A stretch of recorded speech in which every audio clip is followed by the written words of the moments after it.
চিরমহিয়ান তুমি দিয়েছ নাজাতের আল কোরআনুল কারীম। আউযু বিল্লাহি মিনাশ শাইতানির রাজীম।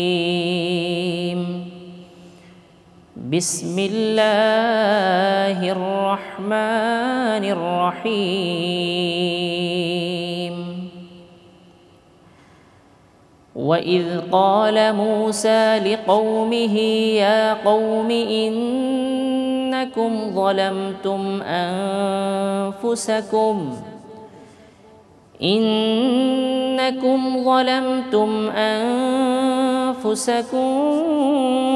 بِاتِّخَاذِكُمُ الْعِجْلَ فَتُوبُوا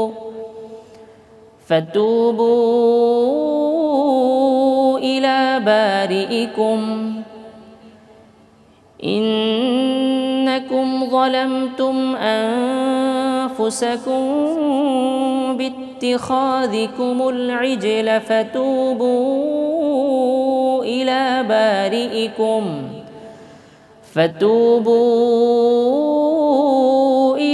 بارئكم فاقتلوا أنفسكم ذلكم خير لكم عند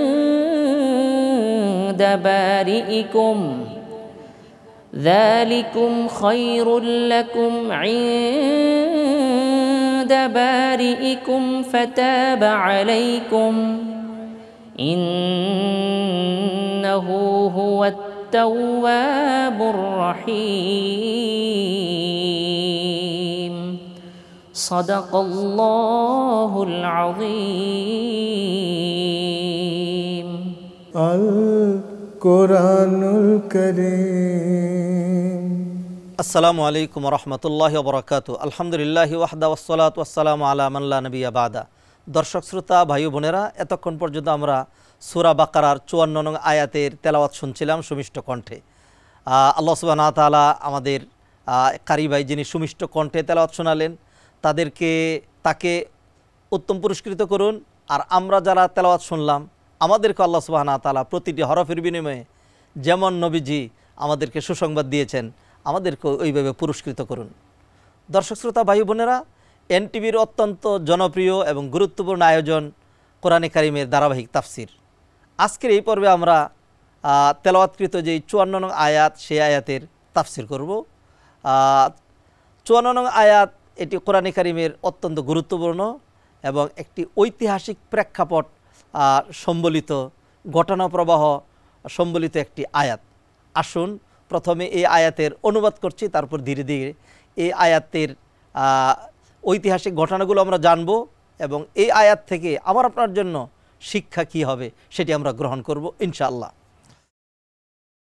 আল্লাহ সুবহানাহু ওয়া তাআলা ইরশাদ করছেন, ওয়া ইয ক্বালা মূসা লিকওমিহি ইয়া কওমি ইন্নাকুম যালামতুম আনফুসাকুম বিত্তিখাযিকুমুল ইজলা ফাতুবু ইলা বারিইকুম ফাকতুলু আনফুসাকুম। আর ওই সময়ের কথা তোমরা স্মরণ করো যখন ক্বালা মূসা লিকওমিহি, মূসা আলাইহিস সালাম তার জাতিকে তার কওমকে বললেন, ইয়া কওমি, ও আমার জাতি, ইন্নাকুম যালামতুম আনফুসাকুম বিত্তিখাযিকুমুল ইজলা, তোমরা গরুর বাছুরকে ইলা বানিয়ে তার পূজা করে নিজেদের নফসের উপরে বড় জঘন্য জুলুম করেছ। ফাতুবু ইলা বারিইকুম, অতএব তোমরা তোমাদের রবের কাছে আল্লাহর কাছে স্রষ্টার কাছে তওবা করো। ফাকতুলু আনফুসাকুম, আর নিজেদেরকে হত্যা করো। যালিকুম খায়রুল লাকুম ইনদা বারিইকুম, আর এটি হলো তোমাদের জন্য তোমাদের রবের কাছে উত্তম এবং কল্যাণকর বিষয়। ফাতাবা আলাইকুম, আর তখন আল্লাহ সুবহানাহু ওয়া তাআলা তাদের তওবা কবুল করলেন। ইন্নাহু হুয়াত তাওয়াবুর রহিম, অবশ্যই তিনিই তওবা কবুলকারী এবং তিনিই দয়ালু। আমরা আয়াতটির একদম সহজ সরল অনুবাদ আমরা শুনলাম। এবার আমরা এই আয়াতে যেই ঘটনা প্রবাহ রয়েছে তা আমরা আলোচনা করব। মূসা আলাইহিস সালাতুস সালাম জাতির কল্যাণে খিতাব আনার জন্য আল্লাহ সুবহানাহু ওয়া তাআলার দরবারে গেলেন। 40 দিন থাকলেন। প্রথম 30 দিন থাকলেন, আল্লাহ বললেন আরও 10 দিন থাকতে হবে।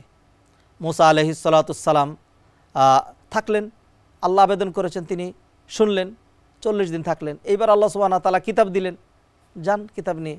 মুসা আলাইহিস সালাম এবার বেঁকে বসলেন। তিনি বললেন যে না, আল্লাহ আপনার সাথে কথা বলে যে মজা লেগেছে, আমার এখন মনের ভিতরে একটি কামনা বাসনা যদি একটু পূরণ হতো। আল্লাহ, আমি একটিবার হলেও আপনাকে আমি একটু দেখতে চাই। আল্লাহ সুবহানাহু ওয়া তাআলা মুসা আলাইহিস সালামের সেই কথা তুলে ধরেছেন সূরা আরাফের মধ্যে 9 পারায় আয়াত নাম্বার 143। সেই আয়াতে আল্লাহ বললেন, ওয়ালাম্মা জাআ মুসা লিমিকাতিনা ওয়া কাল্লামাহু রব্বু। মুসা যখন আমার সেই 40 দিনের ওয়াদা পূরণ করার জন্য আমার দরবারে তুর পাহাড়ে এখানে আসলো এবং আল্লাহ যখন তার সাথে কথা বললেন, কালা রব্বি আরিনি আনজুর ইলাইক, আল্লাহ একটু দেখা দেন।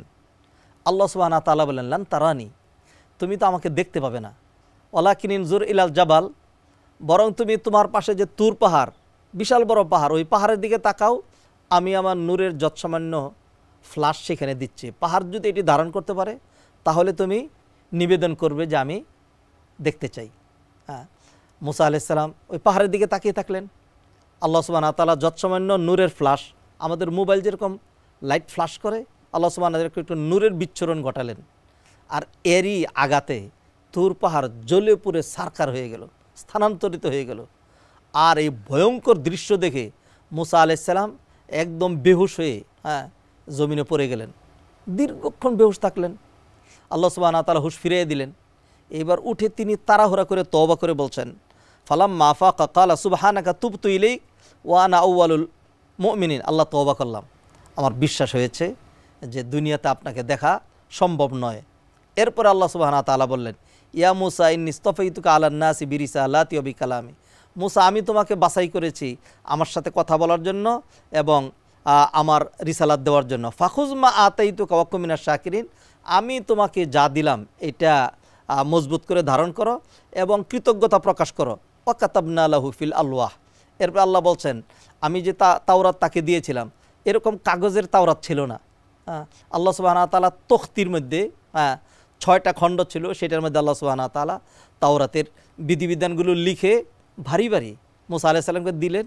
মুসা আলাইহিস সালাম সেইগুলো মাথায় করে কষ্ট করে নিয়ে আসলেন। যাই হোক, তিনি যখন সেইখানেই তার অ্যাবসেন্সের সুযোগে বনি ইসরাইল গরুর বাছুর বানিয়ে তারা পূজা করল, গরুর বাছুর, এবং ভুলে গেল আল্লাহর কথা। আল্লাহ নাই। 10 লক্ষ মানুষের মধ্যে 12,000 মানুষ শুধুমাত্র এই শিরিকে লিপ্ত হয় নাই। হারুন আলাইহিস সালাম বারবার বারণ করেছেন কিন্তু তারা কথা শুনে নাই। বাকিরা এই গরুর বাছুর বানিয়ে পূজা করেছে। আল্লাহ সুবহানাহু ওয়া তাআলা ওহির মাধ্যমে মুসা আলাইহিস সালামকে জানিয়ে দিয়েছেন যে তোমার কওম কিন্তু ফিতনার মধ্যে পতিত হয়ে গিয়েছে। ক্বালা ফাইন্না ক্বাদ ফাতান্না কওমাকা মিন বাদিক ওয়া আদাল্লাহুমুস সামিরি, আল্লাহ সুবহানাহু ওয়া তাআলা মুসা আলাইহিস সালামকে বললেন যে তোমার কওম ফিতনায় পড়ে গিয়েছে এবং তাদেরকে বিপদগামী করেছে সামিরি, বিপদগামী করেছে সামিরি। মুসা আলাইহিস সালাতুস সালাম মনে কষ্ট পেলেন, জাতির জন্য আমি কষ্ট করছি, এই জাতির কল্যাণে নিজের জান বাজি রেখে কাজ করেছি। আল্লাহ সুবহানাহু ওয়া তাআলা সাগরের মধ্যে দিয়ে রাস্তা করে তাদেরকে উদ্ধার করলেন, নেয়ামতের পর নেয়ামত দিয়ে যাচ্ছেন, আর তারা আল্লাহকে বাদ দিয়ে গরুর বাছুর সেটিকে তারা ইলাহা বানিয়েছে। মুসা আলাইহিস সালাম প্রচণ্ড কষ্টও পেলেন, রাগান্বিত হলেন। ফারাজা মুসা ইলা কওমিহি গদবান আসিফা, খুব ক্রুধান্বিত হয়ে মুসা আলাইহিস সালাম সেই তাওরাতের তখতিগুলো মাথায় করে নিয়ে আসলেন।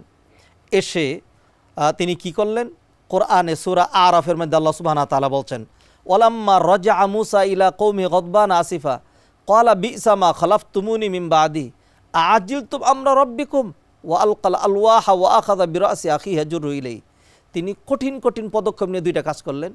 তাওরাতের যে তখতিগুলো নিয়ে এসেছিলেন এই তাওরাতের তখতিগুলো এদের সামনেই ঢিল দিয়ে ফেলে দিলেন, বললেন তাওরাত লাগবে না, তাওরাত তোমাদের কপালে নাই, ফেলে দিলেন। চোখগুলোকে তিনি লাল করে অগ্নিশর্মা মূর্তি ধারণ করে, মানে এই জাতিকে তো সোজা করা লাগবে, তাওরাতের তখতি ধরে তিনি ঢিল মারলেন। আর হারুন আলাইহিস সালামের চুলে দাড়িতে ধরে টানতে শুরু করলেন, সর্বনাশ ভাই তুমি কি করলা, জাতি সব মুশরিক হয়ে গেল। হারুন আলাইহিস সালাম অনুনয় বিনয় করে বললেন যে ভাই তারা আমার কথা রাখেনি। হ্যাঁ, তা মুসা আলাইহিস সালাম সেই দিন যদি খুব কঠিন পদক্ষেপ না নিতেন তাহলে কিন্তু এই জাতিকে সোজা করা এবং এই জাতির জন্য আল্লাহ যে কঠিন তওবা দিয়েছিলেন এই তওবা কিন্তু তাদেরকে করানো সম্ভব হতো না। মুসা আলাইহিস সালাম শক্ত ভূমিকা নিলেন। যিনি দায়ী হবেন, যিনি দায়িত্বশীল হবেন, তার মধ্যে দুটো গুণ থাকতে হবে, শক্তও হতে হবে, নরমও হতে হবে। দুরুস্তি ও নারমি বাহামদর বেআস্ত, কঠোরতা বিনম্রতা দুটোই থাকতে হবে। যার কারণে আমরা দেখতে পাচ্ছি আল্লাহ সুবহানাহু ওয়া তাআলা বনী ইসরাঈলকে যেই কঠিন তওবা দিয়েছিলেন, নিজেদের গলা কাটা এবং হত্যা করা, বনী ইসরাঈল সেটি করতেও বাধ্য হয়েছিল। মুসা আলাইহিস সালাম সেই দিন যদি বিনম্রতা দেখাইতেন তাইলে কিন্তু এই বক্র জাতিকে তিনি সোজা করতে পারতেন না। মুসা আলাইহিস সালাম যখন তিনি তাওরাত নিয়ে আসলেন, তিনি রাগান্বিত হয়ে তাওরাতের তখতিগুলো, স্লেটগুলো তিনি ঢিল মেরে ফেলে দিলেন, হারুন আলাইহিস সালামকে পাকড়াও করলেন। এগুলি দেখে বনী ইসরাঈল লোকজন থরথর করে কাঁপতে শুরু করলো। মুসা আলাইহিস সালাম এইবার শান্ত হয়ে তাদেরকে বলেন, তোমরা সর্বনাশ করেছো, শিরিক করেছো, এখন তো আল্লাহর পক্ষ থেকে গজব চলে আসবে। ঢালাওভাবে আল্লাহ সুবহানাহু ওয়া তাআলা যদি পাথরের বৃষ্টি দিয়ে তোমাদেরকে ধ্বংস করে দেন তাহলে তোমরা কি করবে? তো জাতি বুঝতে পারলো যে ঠিকই। আর মুসা আলাইহিস সালামের সাথে যে তারা বাড়াবাড়ি করবে তা তো পারবে না। মুসার হাতে একটা লাঠি আছে, ছেড়ে দিলেই কিন্তু তাদের অবস্থা খারাপ হয়ে যাবে। তো জাতি এবার বললো যে আমরা ভুল করেছি, আমাদের এখন কি করা লাগবে, আপনি আল্লাহর কাছে আমাদের জন্য ক্ষমা চান। মুসা আলাইহিস সালাম আল্লাহর কাছে হাত তুললেন। মুসা আলাইহিস সালাম আল্লাহর কাছে হাত তুললেন যে আমার জাতি ভুল করে ফেলেছে, আল্লাহ এখন তাদের কি করতে হবে। আল্লাহ সুবহানাহু ওয়া তাআলা তখন তাদেরকে বিধান দিলেন যে তাদের তওবা করতে হবে। তওবা করলে আল্লাহ সুবহানাহু ওয়া তাআলা তাদেরকে মাফ করবেন। তবে আল্লাহ সুবহানাহু ওয়া তাআলা তাদেরকে যে তওবা দিয়েছিলেন সেই তওবা এবং আমাদের তওবা কিন্তু নট সিমিলার, এক তওবা নয়। আগের বিধান এবং বর্তমান বিধানগুলো অনেক পার্থক্য আছে। আল্লাহ সুবহানাহু ওয়া তাআলা অনেক বিধানই আগে খুব শক্ত রেখেছিলেন, উম্মতে মুহাম্মদের জন্য আল্লাহ সুবহানাহু ওয়া তাআলা এটাকে সহজ করে দিয়েছেন। তারা তাদের যদি কাপড়ে নাপাকি লেগে যেত তাহলে কাপড়টা কেটে ফেলে দিতে হতো, আমরা ধুইলেই পরিষ্কার হয়ে যায়। তাদের সলাত আদায় করার জন্য উপাসনালয় এবং মসজিদেই যেতে হতো। আল্লাহ সুবহানাহু ওয়া তাআলা উম্মতে মুহাম্মদকে কি দিলেন? নবীজি হাদিসে বললেন, জুইলাত লিয়াল আরদু মাসজিদান ওয়া তুহুরা, পৃথিবীর ধরাপৃষ্ঠ সবটাই এই উম্মতের জন্য মসজিদ। যে কোনো জায়গায় সলাত আদায় করবে তাদের সলাত শুদ্ধ হয়ে যাবে, আগে শুদ্ধ হতো না। তো এইভাবে তওবার বিষয়টা আমরা দেখতে পাচ্ছি। বনী ইসরাঈলের তওবা এবং আমাদের তওবা অনেক পার্থক্য। বনী ইসরাঈল যখন শিরিক করলো, আমাদের কেউ যদি শিরিক করে, ধরুন এই ধরনের কেউ মূর্তি পূজা করেছে বা আরও জঘন্য শিরিক করেছে, যত শিরিক করুক, এখন সে যদি বলে আল্লাহ ভুল করেছি, এগুলি বাদ দিলাম। যেমন নবী মুহাম্মদ রাসূলুল্লাহ সাল্লাল্লাহু আলাইহি সাল্লাম তার চাচাকে গিয়ে বললেন, শিরকের মধ্যে তো ছিলেন, যে ইয়া আম্মি কুল কালিমাতান লা ইলাহা ইল্লাল্লাহ, চাচা শুধু লা ইলাহা ইল্লাল্লাহ বলেন, আর কিচ্ছু লাগবে না। ওয়াহাজ্জু বিহা ইনদাল্লাহি ইয়াউমাল কিয়ামা, এইটাকে সম্বল করে প্রয়োজনে আমি আল্লাহর সাথে ঝগড়া করে বলবো আমার চাচার শেষ কালিমা লা ইলাহা ইল্লাল্লাহ ছিল। অতএব আগে যত শিরিক করেছে 85 বছর ধরে সব মাফ করে দিতে হবে। এবং আল্লাহ এটি বিধান দিয়েছেন, মান কানা আখিরু কালামিহি লা ইলাহা ইল্লাল্লাহ দাখালাল জান্নাহ, যার শেষ কালিমা লা ইলাহা ইল্লাল্লাহ হয় তার সমস্ত কিছু মাফ হয়ে যায়, সে জান্নাতে যায়। তো নবীজি সাল্লাল্লাহু আলাইহি সাল্লাম তার চাচাকে দাওয়াত দিয়েছিলেন, আমাদেরকে এমনই তওবা দিলেন। মুসা আলাইহিস সালাম তার জাতিকে বললেন, তোমাদের তওবা করা লাগবে। তো ফাতুবু ইলা বারিকুম, সেই তওবার স্বরূপটা কি? আল্লাহ সুবহানাহু ওয়া তাআলা বললেন যে না, তারা যেহেতু গরুর বাছুর বানিয়ে পূজা করেছে, তাদের তওবাটা হবে এরকম, ফাতুবু ইলা বারিকুম ফাকতুলু আনফুসাকুম, যে নিজেদেরকে হত্যা করতে হবে, জান দিয়ে দিতে হবে। আর যদি জান না দেয় তাহলে কি হবে? যদি জান না দেয় আল্লাহ সুবহানাহু ওয়া তাআলা দুনিয়াতেও আযাব দিয়ে মেরে ফেলতে পারেন, অথবা অনন্তকাল জাহান্নামে জ্বলতে হবে। এটা তো তারা জানে স্পষ্ট, তাদের সামনে নবী আছে, তাদের সামনে কিতাব আছে, নবীর মুজিজা আছে। তা আল্লাহ সুবহানাহু ওয়া তাআলা বিধান দিলেন, যদি তারা তওবা করে আর নিজেরা নিজেদেরকে জবাই করে তাহলে আল্লাহ সুবহানাহু ওয়া তাআলা তাদের গুনাহ মাফ করে দিবেন এবং তাদেরকে জান্নাতেই দিবেন। অবশেষে বনী ইসরাঈল এই তওবা করতে রাজি হলো। আল্লাহ সুবহানাহু ওয়া তাআলা একটা কুয়াশার মতো, একটা মেঘমালা দিয়ে একটা অন্ধকারের মতো করে দিলেন। প্রত্যেকেই তরবারি নিয়ে আসলো, এসে একজন আরেকজনকে কাটতে শুরু করলো, গড়া কাটতে শুরু করলো। মুসা আলাইহিস সালাম এবং মুসা আলাইহিস সালামের সাথে যারা গরুর বাছুরের পূজা করেনি, এরা কান্নাকাটি করতে থাকলেন, আল্লাহর কাছে হাত তুলে তুলে, ও আল্লাহ ক্ষমা করেন, আল্লাহ মাফ করেন, আপনি চাইলে সবাইকেই শেষ করে দিতে পারেন। এইভাবে মুসা আলাইহিস সালাম কান্নাকাটি করতে থাকলেন, আর এদিকে হত্যা হইতে থাকলো। তো একটা বর্ণনায় এসছে যে 70,000 যখন হত্যা হয়ে গিয়েছে, আল্লাহ তখন বললেন, ঠিক আছে এবার থামাও। মুসা আলাইহিস সালাম তাদেরকে থামাইলেন, আর হত্যা হতে হবে না। মুসা আলাইহিস সালামের মনটা খুব খারাপ, বনী ইসরাঈল মনটা খুব খারাপ, এতগুলো মানুষের জান চলে গিয়েছে। আল্লাহ জিজ্ঞেস করলেন, মুসা মন খারাপ কেন? তখন মুসা আলাইহিস সালাম বললেন এই লোকগুলোর জন্য, তখন আল্লাহ সুবহানাহু ওয়া তাআলা বললেন যে যারা জান দিয়েছে, যারা তওবা করেছে, অর্থাৎ যারা হত্যা হয়েছে, তারা শহীদ, তাদেরকে মাফ করে দেওয়া হলো। তারা তোমাদের কাছে মৃত, কিন্তু আমি আল্লাহর কাছে মৃত নয়, তারা নিয়মিত রিজিক পাচ্ছে। আর যারা তওবার জন্য রেডি হয়েছিল, শিরিক করেছে, গরু বছর পূজা করেছে, কিন্তু এখনও হত্যা হয় নাই, বাকিরা তা সবাই আছে, 10 লাখের মধ্যে 70,000। এটা হলো একটা বর্ণনা, এর চেয়ে কম বর্ণনাও রয়েছে। তো বাকি যারা তওবার জন্য রেডি ছিল, মানে হত্যা হওয়ার জন্য, আমি তাদেরকে মাফ করে দিলাম, তাদের তওবাও কবুল হলো। মুসা আলাইহিস সালাম এবং বনি ইসরাইল আনন্দ পেলেন, যাক যারা মারা গিয়েছেন তারা জান্নাতি, তারা শহীদ, মানুষ তার দুনিয়াতে থাকবে না আজীবন, আর যারা বেঁচে আছে আল্লাহ সুবহানাহু ওয়া তাআলা তাদেরকে মাফ করে দিচ্ছেন। সেই কথাটাই আল্লাহ সুবহানাহু ওয়া তাআলা এখানে তুলে ধরেছেন, ফাতুবু ইলা বারিকুম ফাকতুলু আনফুসাকুম, তোমরা তোমাদের রবের কাছে তওবা করো, ফাকতুলু আনফুসাকুম, নিজেদেরকে তোমরা হত্যা করো, যালিকুম খায়রুল লাকুম ইনদা বারিকুম, এইটাই তোমাদের জন্য তোমাদের রবের কাছে উত্তম বিধান। তো আল্লাহ সুবহানাহু ওয়া তাআলা বনি ইসরাইল যারা নিহত হয়েছে তাদেরকে শাহাদাতের মর্যাদা দিলেন, আর যারা তওবা করার জন্য রেডি ছিল আল্লাহ সুবহানাহু ওয়া তাআলা তাদের তওবা কবুল করলেন। আল্লাহ সুবহানাহু ওয়া তাআলা সেটাই বললেন, ফাতাবা আলাইকুম, আল্লাহ তাদের তওবা কবুল করলেন। আল্লাহ কবুল নাও করতে পারতেন, আল্লাহ বলতেন যে না তওবা কবুল করা হবে না, কিন্তু আল্লাহ কবুল করলেন। আল্লাহ বলে দিচ্ছেন ইন্নাহু হুয়াত তাওয়াবুর রাহিম, তিনিই তো তওবা কবুলকারী, তিনিই তো দয়ালু। এটা আল্লাহ সুবহানাহু ওয়া তাআলার পক্ষ থেকে দয়া ছিল। সম্মানিত দর্শক শ্রোতা ভাই বোনেরা, এইভাবে আমরা যদি আমাদের জীবনের দিকে দেখি, অহরহ আমরা কত শিরিক, কত কবিরা গুনাহ, কত রকম গুনাহ আমরা করে চলছি। তো আল্লাহ সুবহানাহু ওয়া তাআলা আমাদেরকে কি সহজ বিধান দিয়েছেন, আমাদেরকে আল্লাহ সুবহানাহু ওয়া তাআলা এমন এক তওবা দিয়েছেন, যেই তওবা করার জন্য তাদের তো ছুরি দাঁড় করতে হয়েছে, একজন আরেকজনের গলা কাটতে হয়েছে, জানটা দিয়ে দিতে হয়েছে, যার তওবা হয়েছে তার গলাটা চলে গিয়েছে, এতটুকু করতে হয়েছে। আমাদেরকে কি আল্লাহ সুবহানাহু ওয়া তাআলা কঠিন তওবা দিয়েছেন? এর চাইতে সহজ আর কী হবে? আল্লাহ তওবার জন্য 2 রাকাত নামাজ শর্ত করেন নাই, আল্লাহ তওবার জন্য অজু শর্ত করেন নাই, আল্লাহ তওবার জন্য কিবলামুখী হওয়া শর্ত করেন নাই, আল্লাহ তওবার জন্য কোনো সময় শর্ত করেন নাই, আল্লাহ তওবা করার জন্য আর নির্দিষ্ট মানে একটা মেয়াদ যে এতক্ষণ সময় করা লাগবে, এরকম কোনো সময়ও নির্ধারণ করেন নাই। বরং একটা মানুষ একেবারে সেকেন্ডের মধ্যেই কিন্তু তওবা করে ফেলতে পারে, যেহেতু তওবাটা জবানের বিষয় না। আস্তাগফিরুল্লাহ রাব্বি মিন কুল্লি যামবি ওয়া আতুবু ইলাইহি, এটার নাম তওবা না, তওবা হলো মনের বিষয়। 3টা শর্তে তওবা হয়, একটা হলো পাপের জন্য অনুশোচনা বোধ করা, পাপ ছেড়ে দেওয়া, আর এই প্রতিজ্ঞা করা যে আমি পাপ করব না। এবং এই কাজটা খুব দ্রুত করা যায়। আমি একটা ঘটনার মাধ্যমে আপনাদেরকে এটি শোনাতে চাই। এটিও বনি ইসরাইলের ঘটনা, মুসা আলাইহিস সালামের জমানার ঘটনা। এক সময় আল্লাহ সুবহানাহু ওয়া তাআলা বনি ইসরাইলকে দুর্ভিক্ষ দিলেন, সব জ্বলে পুড়ে ছারখার হয়ে যাচ্ছে, বৃষ্টি বন্ধ। মুসা আলাইহিস সালাম তাদের সবাইকে নিয়ে সলাতুল ইস্তিখারা করে আল্লাহ সুবহানাহু ওয়া তাআলার দরবারে হাত তুললেন, ও আল্লাহ বৃষ্টি দেন, সব কিছু ধ্বংস হয়ে যাচ্ছে। আল্লাহ সুবহানাহু ওয়া তাআলা বললেন, যাদেরকে নিয়ে তুমি হাত তুলেছ এদের মধ্যেই এমন একজন পাপিষ্ট ব্যক্তি আছে, 40 বছর ধরে এই পাপটা সে করছে, তার কারণে আমি নারাজ হয়ে বৃষ্টি বন্ধ করে দিয়েছি, তুমি তাকে এইখান থেকে চলে যেতে বলো, তাইলে আমি বৃষ্টি দেবো। মুসা আলাইহিস সালাম বললেন যে এই নির্দিষ্ট পাপটা 40 বছর ধরে করছো কে? মেহরবানি করে তুমি এখান থেকে চলে যাও, তাহলে আল্লাহ বৃষ্টি দিবেন। এখন ওই লোক চিন্তা করলো, আহারে এখন তো সবাই আমাকে চিনে ফেলবে, আমি তো সেই ব্যক্তি, আমি যদি এখান থেকে চলে যাই তাহলে সবার কাছে আমি কলঙ্কিত বিবেচিত হব, আমার কারণে সবাই কষ্ট পাচ্ছে। তখন সে কি করবে? আর যদি মুখ দিয়ে সে জোরে জোরে তওবা করে, ও আল্লাহ আমাকে মাফ করে দাও, আমি ভুল করেছি, তাইলেও তো আশেপাশের মানুষ শুনে ফেলবে, চিনে ফেলবে, পরবর্তীতে বলবে যে এই লোকটাই সে ছিল। তখন সে মনে মনে তওবা করলো, আল্লাহ তুমি আমাকে লাঞ্ছিত করো না, আমি জীবনে আর এই ধরনের অপরাধ করব না। আল্লাহ সুবহানাহু ওয়া তাআলা সাথে সাথে বৃষ্টি দিতে শুরু করলেন। মুসা আলাইহিস সালাম লোকজন একজন আরেকজনের দিকে তাকাচ্ছে।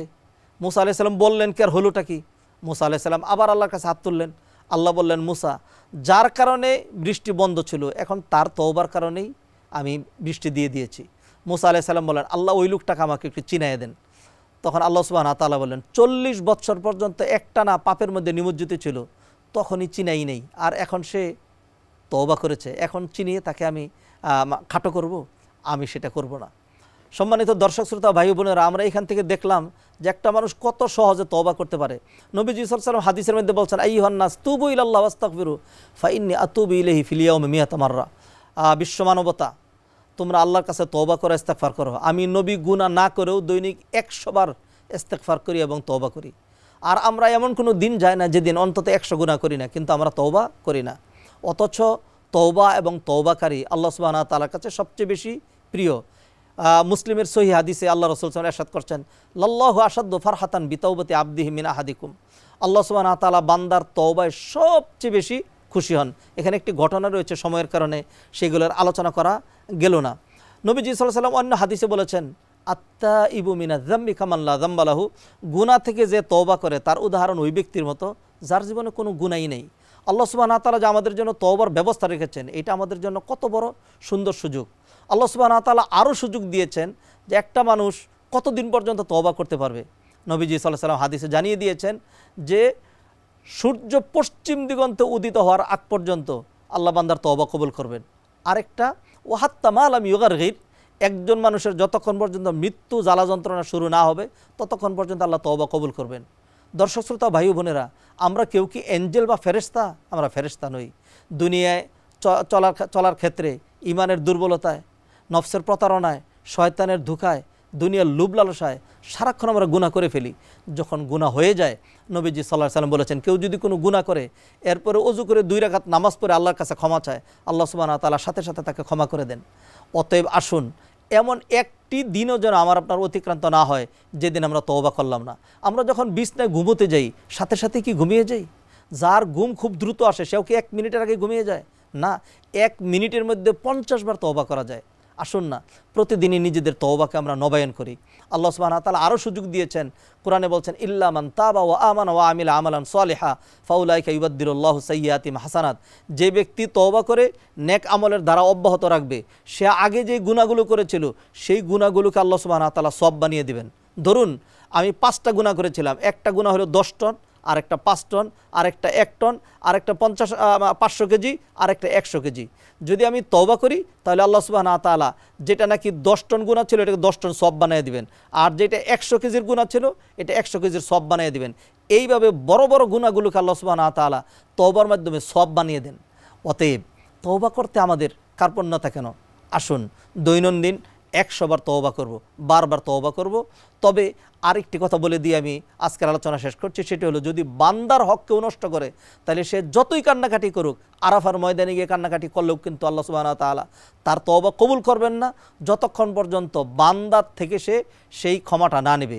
অতএব যারা রাষ্ট্রের হক নষ্ট করছেন, জনগণের হক নষ্ট করছেন, প্রতিবেশীর হক নষ্ট করছেন, অন্য মানুষের হক নষ্ট করছেন, হজ করলেও কিন্তু আর সারাক্ষণ কান্নাকাটি করে তওবা করলেও কিন্তু আল্লাহ সুবহানাহু ওয়া তাআলা মাফ করবেন না যতক্ষণ ওই ব্যক্তি থেকে ক্ষমা না নেওয়া হবে।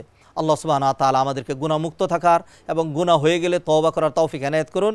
আল্লাহ সুবহানাহু ওয়া তাআলা আমাদেরকে এই আলোচনা থেকে উপকৃত হয়ে নিজেদের জীবনটাকে সুন্দর করে নতুন করে গড়ার তৌফিক এনায়েত করুন। সবার জন্য সার্বিক কল্যাণ কামনা করে এখানেই শেষ করছি। ওমা তৌফিক ইল্লা বিল্লাহ। আসসালামু আলাইকুম ওয়া রাহমাতুল্লাহি তাআলা ওয়া বারাকাতুহু। করুণার আধার তুমি, চিরমহিয়ান তুমি, দিয়েছ নাজাতের আল কোরআনুল কারীম।